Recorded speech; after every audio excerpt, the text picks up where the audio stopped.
Hi, everybody. Thank you so much for joining us today for Lantern Pharma's World Pancreatic Cancer Day Key Opinion Leader webinar. My name is Nicole Lieber with Lantern Pharma, but our speakers today include Dr. Kishore Bhatia, who is the Chief Scientific Officer at Lantern Pharma. We also have Dr. Igor Astsaturov, who is the co-director of the Marvin and Conchetta Greenberg Pancreatic Cancer Institute at Fox Chase Cancer Center. And we also have Dr. Ira Sharp joining us today, who is a physician, pancreatic cancer survivor, and patient advocate. And with that, I will turn things over to Dr. Astsaturov.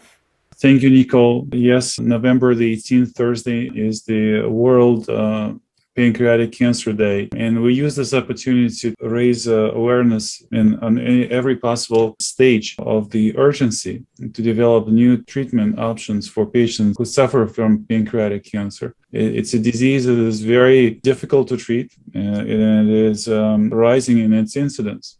We still understand poorly what causes this rise in the incidence of pancreatic cancer. And this is projected to be the third leading cause of cancer death by 2030. With this in mind, I think the plight of the patients and their families should be the focus and center of every scientist, every politician, every physician, every caregiver or family member.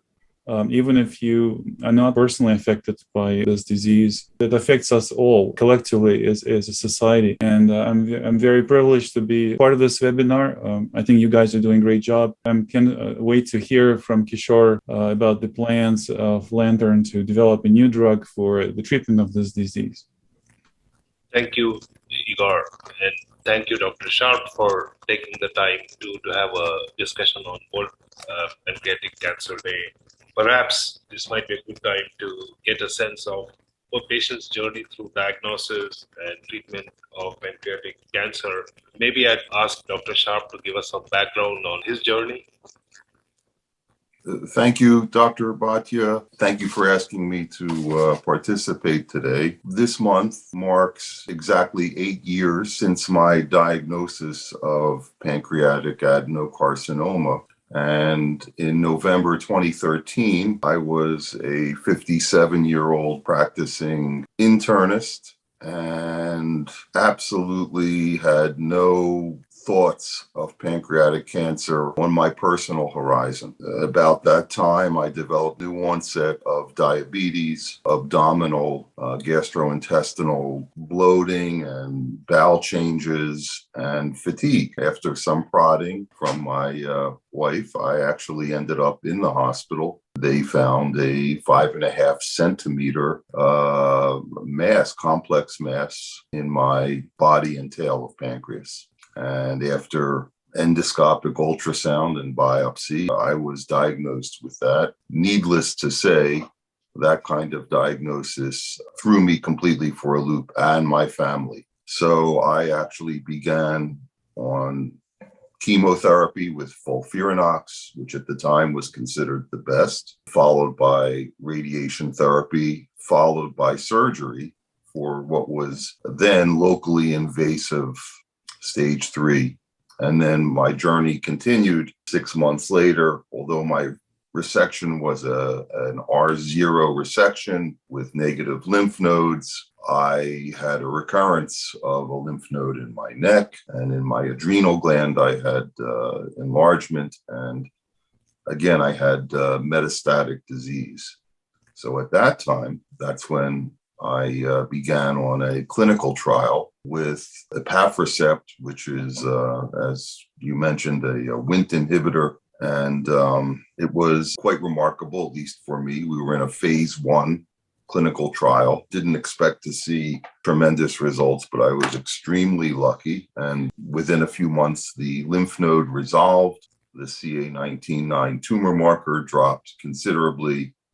And I remained on that drug for 5 years, along with gemcitabine and Abraxane, nab-paclitaxel. So the course was relatively uneventful, although I did develop mild hemolytic uremic syndrome, presumably from the combination of gemcitabine and the drug. And that, when the gemcitabine was discontinued, that resolved. And in addition, I developed peripheral neuropathy as a result of the Abraxane, perhaps together with diabetes. And that continues, but I stopped the Abraxane and it's been stable. To this date, I am now 1.5, almost 2 years off all chemotherapy with stable lab results and stable MRIs. So that's my general experience. And I'd be happy to answer any questions if you have any. And thank you. Dr. Sharp, thank you so much for being a part of today's webinar. We really appreciate your insight.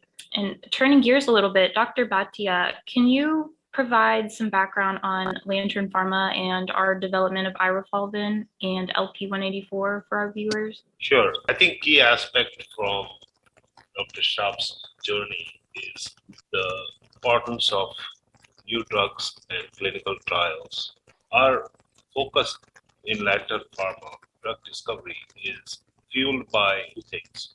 One is the critical need in several areas of cancer for new drugs. At the same time, paralleled with a continuous increase in the amount of genomic and other data, therefore provides the potential to use the data and define how to de-risk the development of drugs. I think the ability for Lantern Pharma shorten clinical development allows drugs to reach a maturity stage faster and with greater potential of success.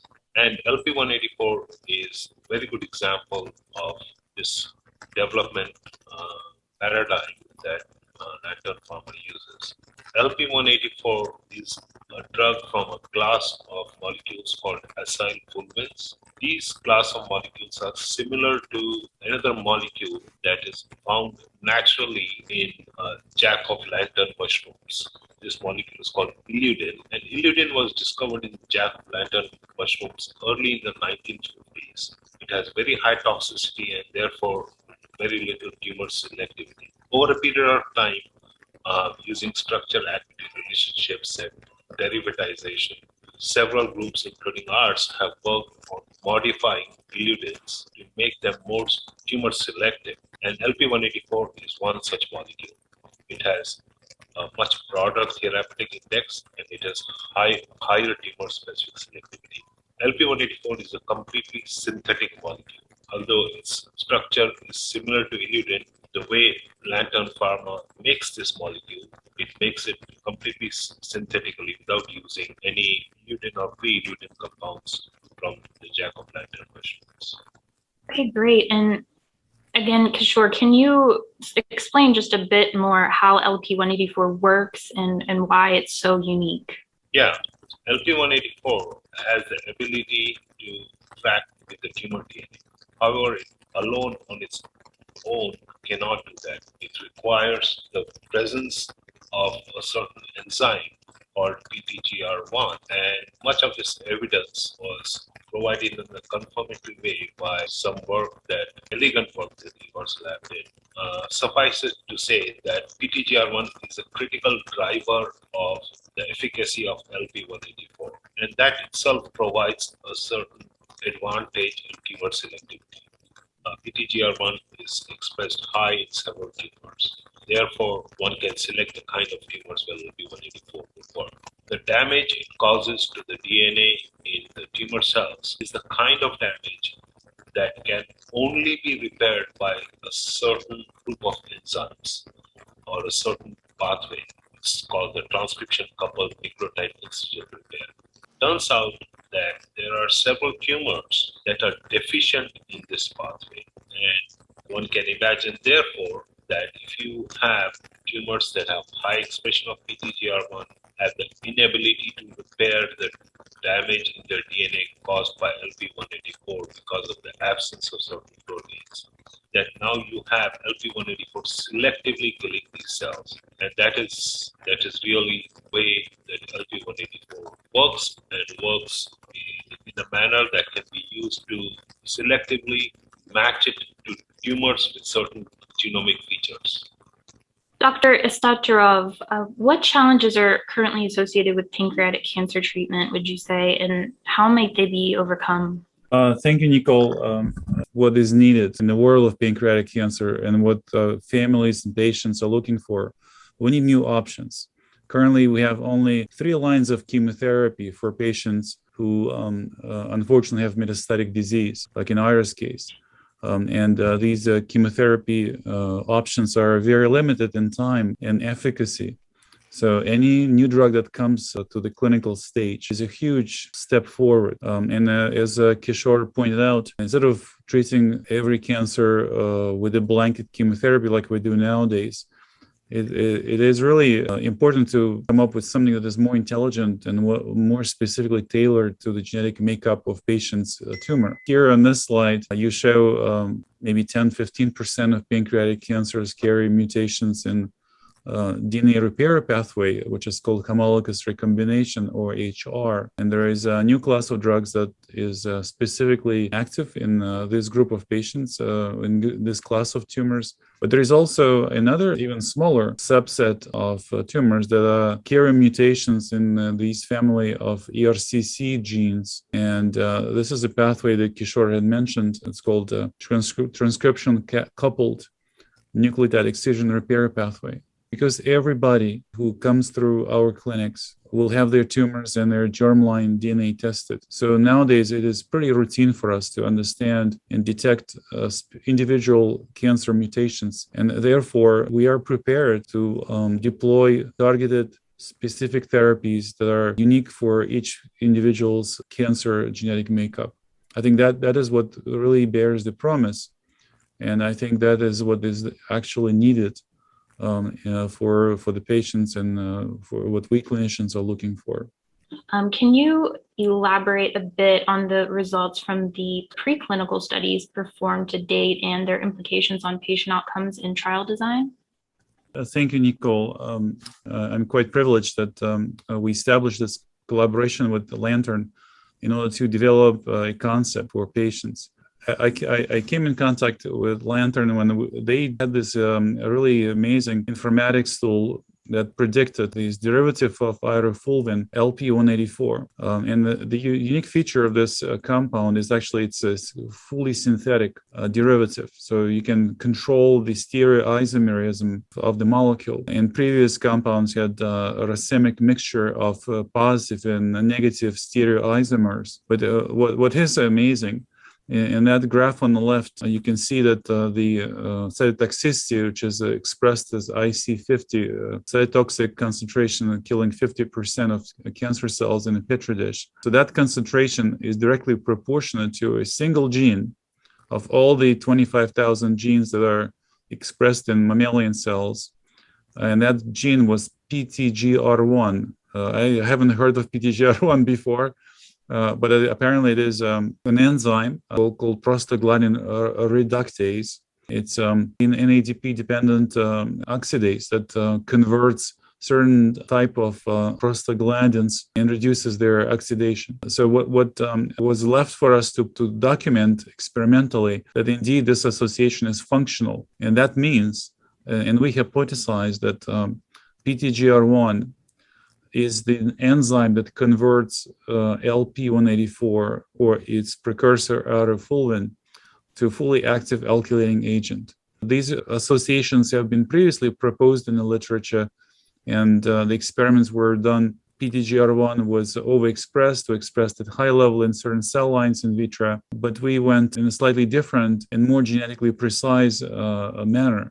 So here on the graph that you see on the right-hand side, we took 2 cancer cell lines that are propagated in vitro, and using CRISPR technology, we deleted PTGR1 completely. And you see the 2 lines, green and blue, on the top of the graph, which are horizontal.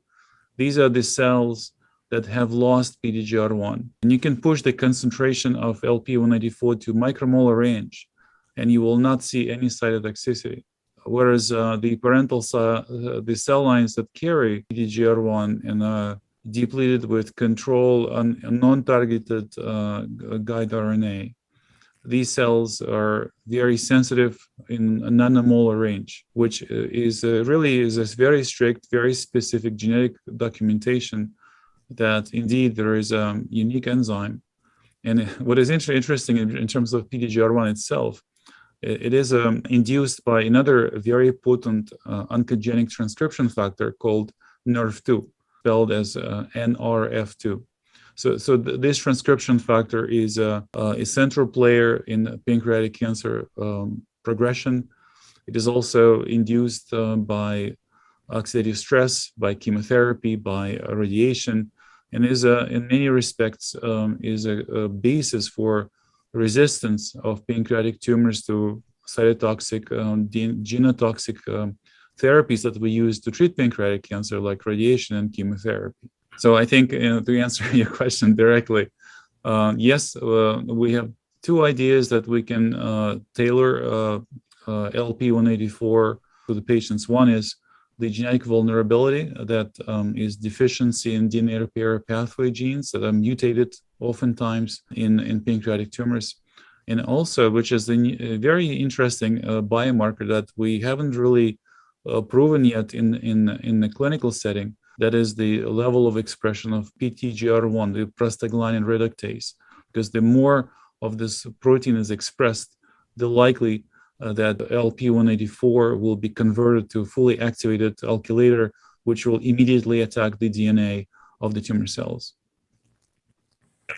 So, Igor, one of the things that you mentioned was that our higher expression of PTGR1 often is also a marker or a correlation with resistance to other chemotherapeutic drugs.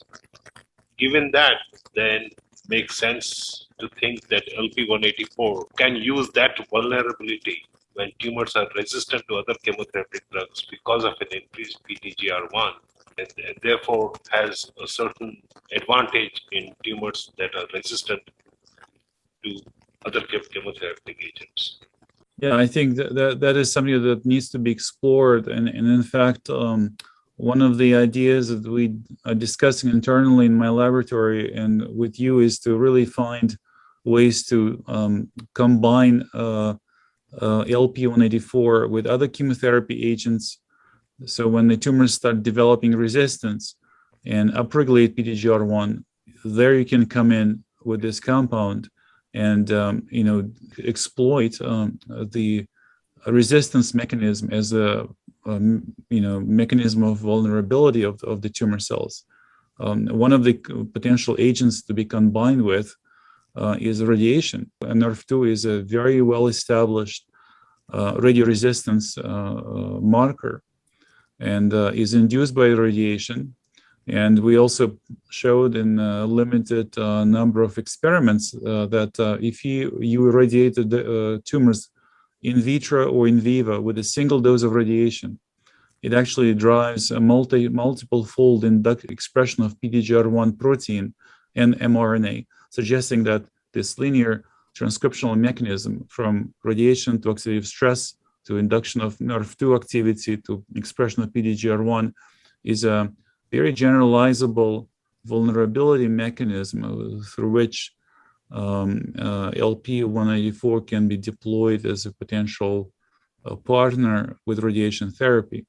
And we use radiation quite extensively in pancreatic cancer in patients who have localized tumors and candidates for surgical resection, but also is significant, close to 20% of patients who have localized tumors that cannot be resected because they just so much infiltrate to the major blood vessels that surgeons cannot remove them.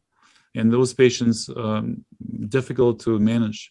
They have quite significant local symptoms, and their course is inevitably detrimental. Eventually, they succumb to the tumor. And having a new mechanism that will allow us to exploit the resistance as a point of vulnerability, I think that'll be totally amazing. And I'm really enthusiastic and looking forward with optimism that we can come up with something new. Yeah, here on the slide we see another very elegant study that was done Astsaturov lab, which provides more confirmatory evidence about the synthetic lethality of LP-184 in tumors that are deficient in the nucleotide excision repair pathway. Igor, Yeah, so here, Kishore, somehow we dropped the arrow bars, but I assure you that we repeated this multiple times and actually now confirmed that the same phenotype is retained in the vitro, in vivo, in xenograft experiment.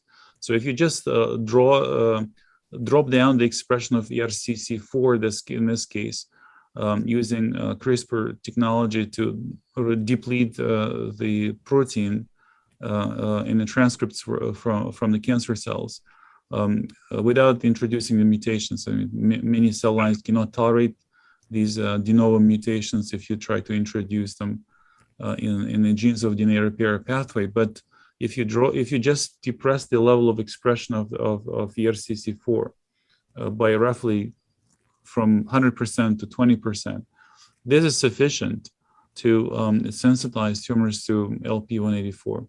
Again, suggesting that a subset of cancers where nucleotide excision repair pathway or other DNA repair pathway deficiency may be either genetic or epigenetic, when these genes are underexpressed or expressed at the lower level, these tumors may be vulnerable to cytotoxins like LP-184.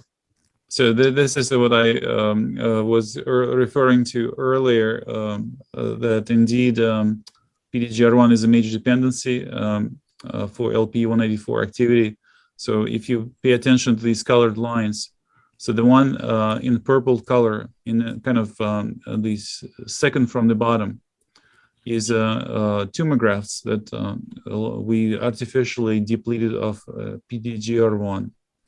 And you can see that these tumors are quite similar to vehicle. They grow with some delay, but eventually they grow out and acquire absolute resistance. There is no effect whatsoever. Whereas the green line is the parental cell, control cell line, a controlled xenograft, where PTGR1 is actually expressed at a reasonably high level. And these tumors are shrinking progressively. We stopped the experiment at 2 months, but even when we opened the animals, Nicole, if you could switch to the next slide, that actually illustrates what we found at the end of the experiment, which lasted for a long 2 months, which is very similar to sometimes we do in patients. We do 2 months of chemotherapy, then get a CAT scan to see if the tumor is gone or not, as opposed to some traditional xenograft experiments where you treat mice for like 3 weeks and see report the results right away. So we've been, as we stayed in this work as close as possible to the reality of clinical care of the patients. And so you can see here at the bottom slide, there's tumors that were reflected in their size on the green light and the previous slide in the green color. So this is, the minuscule tumors. Sometimes we found just a residual foci of carcinoma. In one mouse, we had found nothing, no tumor, no scar tissue, everything is gone. So this really tells me that this is a very potent compound. And as long as we balance the toxicity versus benefit, therapeutic effect, this has a very strong promise in pancreatic cancer field. On the top line, on the top panel, are the tumors that are PTGR1 negative. And as expected from our prior experiments in vitro, in vivo, it reproduces exactly the same situation, that tumors had grown and were insensitive to PTGR1, in the absence of PTGR1, insensitive to LP-184. And although it's not shown here, but LP-184 treated tumors that are PTGR1 deficient looked almost exactly the same. So obviously PTGR1 is a very critical component of providing tumor selectivity, and therefore is also likely to be a critical biomarker in selection and during clinical trials. Yeah, I think it's a sort of very unique circumstance. I'm not aware of any other chemotherapy drug that would have been that much dependent on a single enzyme, or if there was any analogous mechanism of enzymatic conversion of a prodrug to a fully functional alkylator agent that would be cytotoxic to cancer cells. So I think we really should capitalize on this unique dependency and use PTGR1 in our future studies as a biomarker of potential candidates for this chemotherapy drug. So these are ex vivo patient-derived pancreatic cancer models.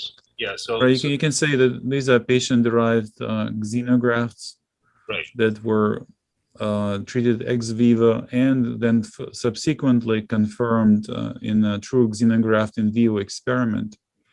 And what you found, and your collaborators at Champions found that there is an incredibly high potency of LP-184 in a subset of cancers of pancreatic adenocarcinomas grown in mice that are carrying deficiencies in DNA repair pathway, including homologous recombination deficiency, ATM.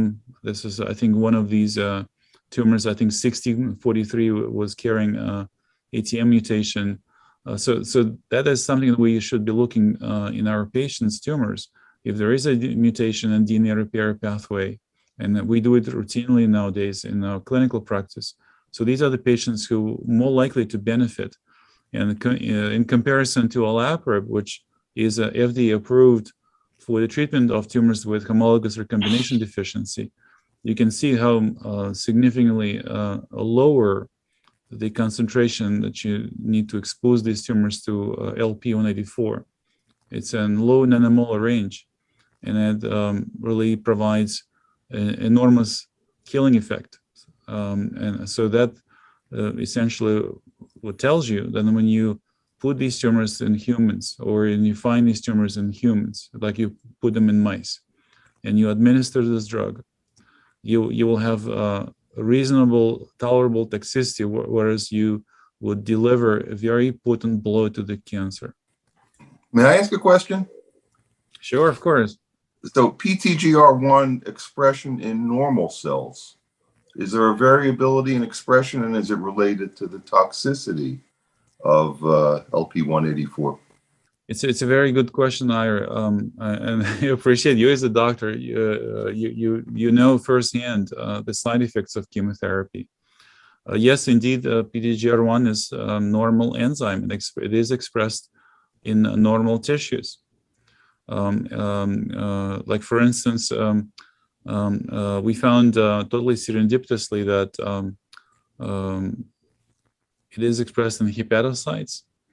And obviously, if you expose hepatocytes to LP-184, it induces hepatotoxicity. But what was interesting, and we haven't really pursued it rigorously, but an interesting observation is that if you fast mice, if you don't give mice food for overnight, and you give them if you check their PTGR1 expression, it's actually several-fold lower as opposed to the mice that are eating ad libitum. If I were a patient, I would have wanted to get this chemotherapy on my empty stomach, wait for a couple of hours, and then eat. But yeah, it is of concern, and I think we need to learn more about the drug by distribution toxicities. So that's something that we need to bear in mind as we bring these compounds to clinical testing. But the good news is that the half-life of LP-184 in the human body is going to be very short. The half-life is about 15 minutes, Kishore. Correct me if I'm wrong. That's correct. Yeah. So it's in and out, and it will rapidly convert almost instantaneously. It's very membrane permeable compound, so it will almost instantaneously convert to cytotoxin in cells that express high level of PTGR1. So if you find somebody who is willing to delay their breakfast and have the chemotherapy with this drug, and then go on to with normal life. In 15 minutes, the drug will leave the body, but it will induce damage on cancer. Okay. So in follow-up to that, other than fasting, is there any other way to regulate in vivo PTGR1 levels and also NRF2 levels? Yeah, so that's an excellent point.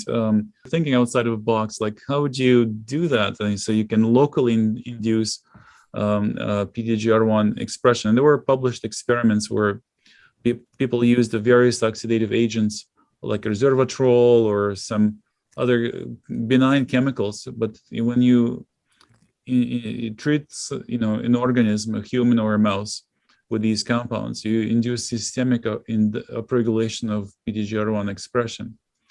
So the idea was to really do it in a localized fashion. And this is where we turn to radiation as a strategy. So you can irradiate with very high precision in a very specific area of human body where cancer is localized. You induce PTGR1 expression, and you can come in with the drug and hit that part of the body very strongly with double hit. You radiate it, which induces DNA damage, and the cells will try to repair it. But then you come in with another toxin, which is activated to fully activated cytotoxin, alkylating agent, thanks to PTGR1. So we still in preparing to do this experiment. I can't wait to see the result. And if our prediction is correct, then yes, we will be able to activate the local expression through radiation therapy. Thank you. And also, I think, the thought process based upon some of the data that we see is that given a normal and a tumor cell, both of which might have the same level of PTGR1,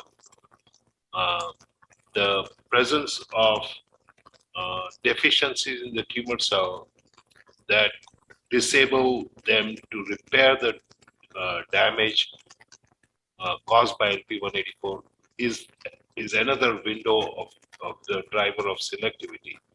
The normal cell eventually repair the damage and do fine, but it's the tumor that will really selectively die. And I think you see that also in the comparison of the IC50s in epithelial cells derived from a control cell line and non-tumor cell line compared to those that you have from tumors. And the other advantage of LP-184 because of PTGR1 dependency is that it's likely going to have much lesser hematotoxicities because PTGR1 is expressed at much lower levels in many of the hematopoietic lineage cells. Right. This is something that we have to learn. It's you can't really predict. Obviously, in the drug development pipeline, you will have to do toxicology studies in large mammals, but eventually, when it hits the clinical grounds, a phase 1 clinical trial will be where we learn a true toxicity and doses that patients can tolerate. And that will also establish potential signal of activity. So this is something that is hopefully going to happen in the near term. We're very much looking forward to launching a phase 1 clinical trial that will be instrumental in bringing this compound to the clinical stage and explore all these amazing avenues that we outlined for ourselves. Since Igor mentioned about the phase 1 clinical trials, just to get an idea of what his thoughts and his team there at Fox Chase thinks in terms of the design of the clinical trial and, how we plan to go about it. Thank you, Kishore, for asking this question, Nicola. I think it is really an exciting opportunity to bring a scientific idea to the clinical stage. I can't wait to really get this idea to the clinic, to the patients. We have multiple discussions with Lantern, and I think the plan is quite clear. As soon as the FDA gives you permission to conduct a phase 1 clinical trial, Fox Chase Cancer Center and my collaborators here at our institution will be ready to design, review, or launch a clinical trial, offer these opportunities for patients who carry specific genetic biomarkers that we believe will be providing them certain benefit because of the known mechanism of how this drug works. My ambition is nothing but to create more miracles like Dr. Sharp, who came 8 years ago with devastating malignancy, metastatic stage. And thanks to innovation and his personal perseverance and our work as a team here at Fox Chase Cancer Center, you stayed on the drug, and I proudly used the last drop of epafricept on you. We had this dedicated fridge in the pharmacy just to carry your vials. Thankfully, when we exhausted the drug, and unfortunately, this program collapsed for totally unrelated economical reasons. But nonetheless, you're here well, and I think you're a walking miracle. Anytime I see a new patient, I mention your example, how volunteerism, participation in clinical research and clinical trials, being brave, not giving up, how this can create miracles. But it has to be coupled with good science and good scientific rationale. So I think with this, in these tools in hands, and with this motivation in our hearts, we can definitely make a difference. Thank you. But thank you, Dr. Sharp and Dr. Astsaturov, and thank you, Nicole. I think this has been a very interesting discussion, and I think we all are quite enthusiastic about moving forward with LP-184 and seeing how we can best serve the right patients, and therefore the clinical studies that we are planning to do with Fox Chase Cancer Center become a key aspect of our path forward. Thank you, Kishore. I share your enthusiasm. There's sort of my personal sad side of the story is that my wife, as I told you, passed away from metastatic pancreatic cancer, and she was a faculty at Jefferson. She died on March 31, 2013. Her cancer carried MYC amplification, and we found that those cancers that carry MYC amplification were particularly vulnerable. Just a few weeks after she passed away, we found that drug, triptolide, is putting her tumor into remission for many months in xenografted animals. So she missed the chance to be in that trial just by a few months. But that really illustrates the point that we made earlier. Patients are in desperate need for new options. And each drug that comes to the stage in pancreatic cancer may bear a potential to save somebody's life, like it did for you. We didn't have a chance for Elena. That inspired me to work on this. So, we'll keep pushing, and I think eventually we'll succeed and defeat this disease one patient at a time. And on this World Pancreatic Cancer Day, I think we should stay optimistic, maintain our tenacity, maintain our commitment to defeat and fight this disease, because it threatens all of us, whether you get it or you have neighbors, family members who are in desperate need for answers. I want this to be voiced as loudly as possible on that day of November 18. Yep, totally agree. And thank you to Igor and Dr. Sharp for joining us and providing both of your insight. We really appreciate it. And again, we just want to reiterate that we at Lantern Pharma, we're going to continue to work and find a cure for this awful disease, and so that we can find, more success stories like Dr. Sharp's. Very inspiring. And so if anyone has any additional questions, aside from the ones that were posed today, please feel free to either visit our website where you can find some more contact information, or you can send an email to info@lanternpharma.com. That's info@lanternpharma.com. And thank you to everyone that joined us today. We really appreciate it.